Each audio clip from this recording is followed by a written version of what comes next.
Bonjour et bienvenue dans ce troisième podcast. Dans les épisodes précédents, on a parlé du lâcher-prise en amour et des blessures de l'âme qui guident nos choix. Aujourd'hui, on va parler de quelque chose de très difficile, qu'on explique peu, qu'on minimise.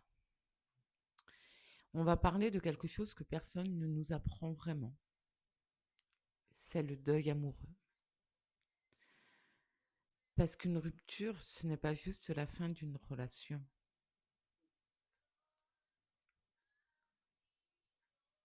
C'est la perte d'une personne, d'un projet, d'une version de soi. Et comme tout deuil,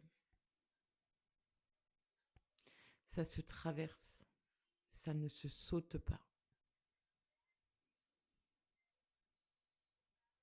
Donc si tu es en train de vivre une fin d'histoire, ou si tu portes encore une rupture ancienne qui ne passe pas, cet épisode est pour toi. Installe-toi, on va traverser ça ensemble.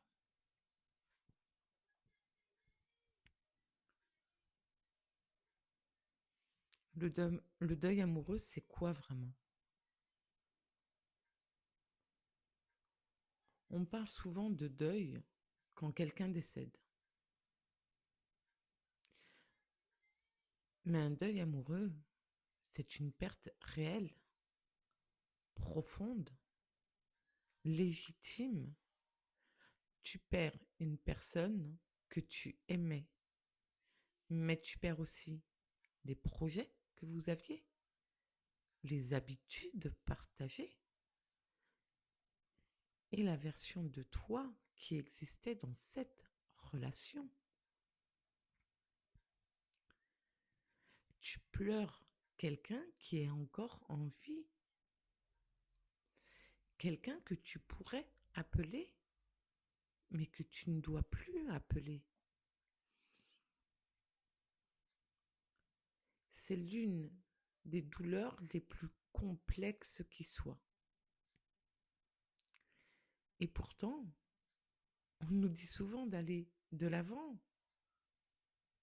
vite, comme si la douleur n'existait pas et qu'elle était une faiblesse. Mais traverser un deuil amoureux, c'est un acte de courage, pas une faiblesse. Quelles sont ces étapes du deuil amoureux? La première, le choc et le déni. Au début, on n'y croit pas vraiment. On se dit que ça va s'arranger, qu'il ou elle va revenir, qu'il ou elle va changer. Puis, on relit les messages, on analyse chaque mot, on se refait les conversations dans notre tête, on cherche des signes.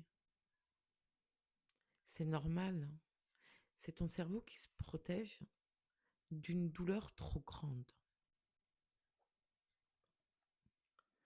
La deuxième, la deuxième étape, c'est la colère. La colère contre lui, contre elle, contre toi, contre la situation. Pourquoi moi? Pourquoi nous? Pourquoi maintenant? Cette colère, elle est saine. Elle signifie que tu commences à réaliser. Troisième étape, la négociation. On négocie avec soi-même. Si je change ça, ça va marcher. Si je fais autrement, c'est bon. Si je lui envoie un message, on reprend. C'est l'étape où on essaie de reprendre le contrôle sur quelque chose qu'on ne contrôle plus.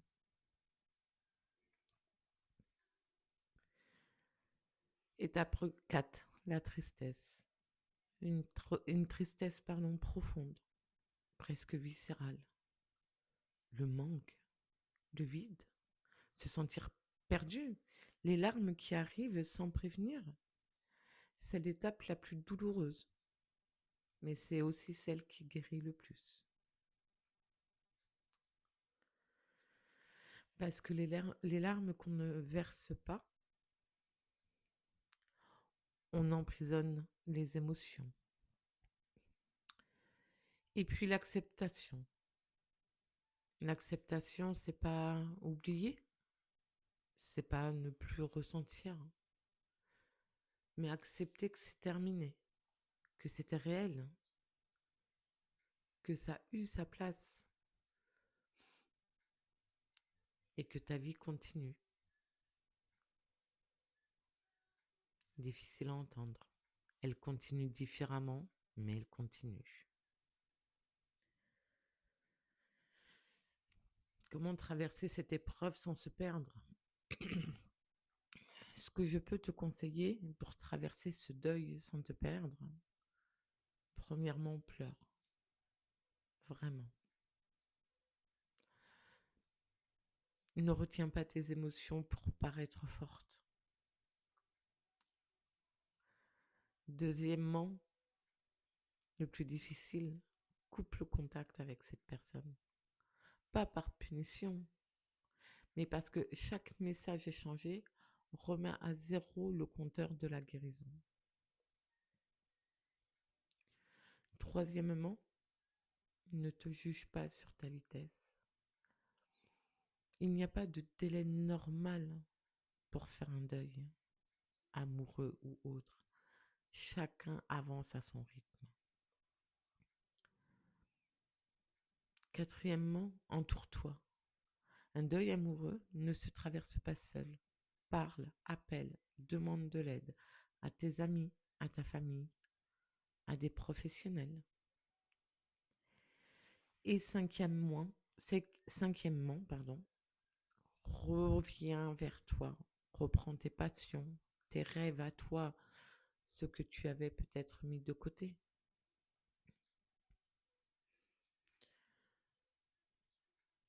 Pour finir, un deuil amoureux, c'est une transformation.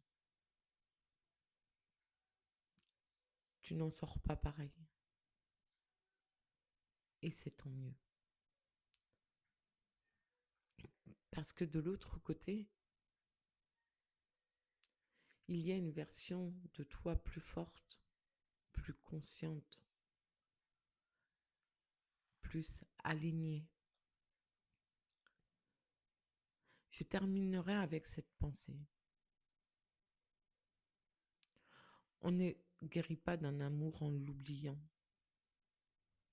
On guérit en se retrouvant soi-même. Partage cet épisode à quelqu'un qui traverse une rupture en ce moment. Et si tu as besoin d'être accompagné dans ce chemin, je suis là. Partage avec moi ton expérience de rupture, puisqu'on vit tous des ruptures plus ou moins difficiles, plus ou moins marquantes. Pour ma part, une rupture m'a mis en dépression pendant 2 ans. Et aujourd'hui, je suis là, je vais bien, je suis épanouie dans ce que je fais et j'ose. Prends soin de toi, prends soin de ton cœur, tu le mérites.